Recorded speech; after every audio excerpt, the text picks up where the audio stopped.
News 18 में आपका खैर मकदम। मैं हूं मुनीर हुसैन हुर्रा। जैसा कि आप जानते हैं, असम्बली इंतखाबात को लेकर जो सरगर्मियां हैं वो अरूज पर हैं और सियासी लीडरान जो है, उम्मीदवार जो हैं, वोटरों को लुभाने की कोशिश की जा रही है। डोर टू डोर कैंपेन की जा रही है। अगर हम पटन कॉन्स्टिट्यूंसी की बात करते हैं, पटन कॉन्स्टिट्यूंसी में नेशनल कॉन्फ्रेंस के उम्मीदवार रियाज बेदार साहब इस वक्त डोर टू डोर कैंपेन में मसरूफ़ अमल है और लोगों से बातचीत कर रहे हैं, उनको लुभाने की कोशिश करते हैं। हम सीधे तौर पे बातचीत करेंगे रियाज साहब से। रियाज साहब, न्यूज़ 18 में आपका खैर मकदम। कैसा रिस्पांस मिल रहा है? आप डोर टू डोर कैंपेन कर रहे हैं इस वक्त आपकी अपनी इस कॉन्स्टिट्यूंसी में। रिस्पांस तो आप देख ही रहे हैं। आज हमने शुरुआत की इसकी। रिस्पांस तो आप देख ही रहे हैं कि बहुत शानदार रिस्पांस है। हर एक से, जवान से, बुज़ुर्ग से, माँ बहन, सब इस डोर टू डोर कैंपेन में शामिल हो गए।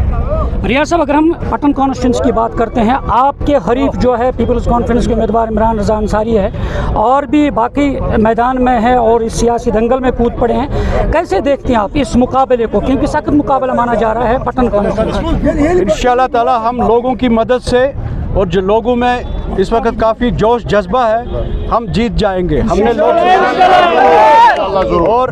लोकसभा इलेक्शन में हमने एक लीड ली थी, अच्छी खासी लीड ली, हज़ारों की लीड ली थी अपने मद्दे मुकाबल से। तो इंशाअल्लाह ताला उसको 3 टाइम्स और करेंगे। रियाज साहब, आप पार्लियामेंट इलेक्शन की बात करते हैं, आप कह रहे हैं कि लीड ली है हमने, मगर आपको लग रहा है कि ये जो इलेक्शन है और ये पार्लियामेंट इलेक्शन और ये इलेक्शन जो है ये डिफरेंट है? और कितना तकाबुल आप मानते हैं इसमें, अगर आप तकाबुल करेंगे? सही बात कह रहे हैं। ये इलेक्शन हमें हुकूमत बनाने के लिए है। रियासती असम्बली का इलेक्शन है। जो यहाँ हुकूमत बनेगी उसमें हमारा कश्मीर, जम्मू कश्मीर के लोगों का साथ, लोगों का हाथ होना चाहिए।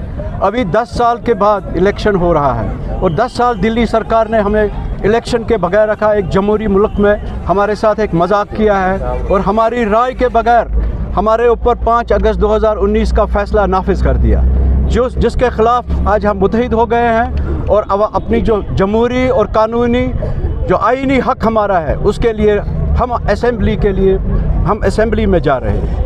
तो अगर हम इंजीनियर रशीद की बात करते हैं, वो भी अब मैदान में है आपकी इस कॉन्स्टिट्यूंसी में, उनका उम्मीदवार है, खड़ा है, तो क्या आपको लग रहा है कुछ असरात पड़ सकते हैं इंजीनियर रशीद के उम्मीदवार से? देखिए, इंजीनियर रशीद साहब अपना इलेक्शन लड़े, हम अपना इलेक्शन लड़ रहे हैं। लोगों ने फैसला करना है कि लोग क्या चाहते हैं। लोग इस वक्त नेशनल कॉन्फ्रेंस की हुकूमत को वापस जम्मू कश्मीर में लाना।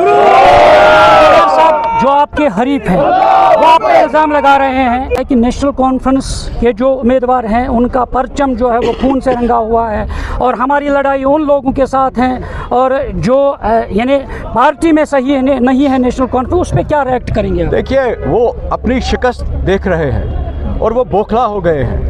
उनको एक इल्मी ख़ानदान से ताल्लुक़ रखते हैं। उनको झूठ नहीं बोलना चाहिए, उनको सच सच बोलना चाहिए। वो सबसे बड़ी बात, और शायद लोग उनकी बात सुनेंगे। यहाँ तक उनके इल्ज़ामात का ताल्लुक़ है वो बिल्कुल बेबुनियाद है। अगर आए मुकाबला करें, चले मेरे साथ शहर की गलियों कूचों में अपनी ये झूठी सिक्योरिटी के साथ, देखते हैं किसको क्या रिस्पांस मिलता है। नंबर 1। नंबर 2, मैंने कानूनी कार्रवाई इसमें शुरू की है और इंशाअल्लाह ताला उस कानूनी कार्रवाई को मैं पाए तकमील में पहुंचाऊंगा और जिस लोगों ने गलत कहा है और जो गलत कह रहे हैं उनके खिलाफ कानून अपना उसका चाराजोई करेगी। रियाज साहब, अगर तलक सवाल आप पे उठाए जा रहे हैं, कह रहे हैं कि रियाज साहब एक ज़माने में SSP थे श्रीनगर में और उसके बाद उमर अब्दुल्ला उस वक्त चीफ मिनिस्टर थे, उन्होंने उसको हटाया है और फिर भी रियाज बेदार साहब NC का दामन ही थाम लेते हैं। देखिए, वो पर्सनल नहीं था, मैं SSP ज़रूर था तब, और जो उस वक्त मेरी टीम में है वो आज IG कश्मीर में भी है और आपके यहाँ नॉर्थ कश्मीर के DIG भी है। एक टीम हमारी है। तब्दीलियाँ जो होती है वो नॉर्मल कोर्स होता है। मैंने एक इशू पर स्टैंड लिया था और मैं किसी भी इशू पर आज भी जो लोगों के हित में उस पर स्टैंड लूँगा। मैं उस पर कोई कंप्रोमाइज़ करने वाला नहीं हूँ। मैंने श्रीनगर शहर में, आप किसी से पूछ सकते हैं, आप पुलवामा जाइए, बारामूला जाइए, हर जगह जाइए, मैंने कानून के हिसाब से और किताब के हिसाब से पुलिसिंग की है।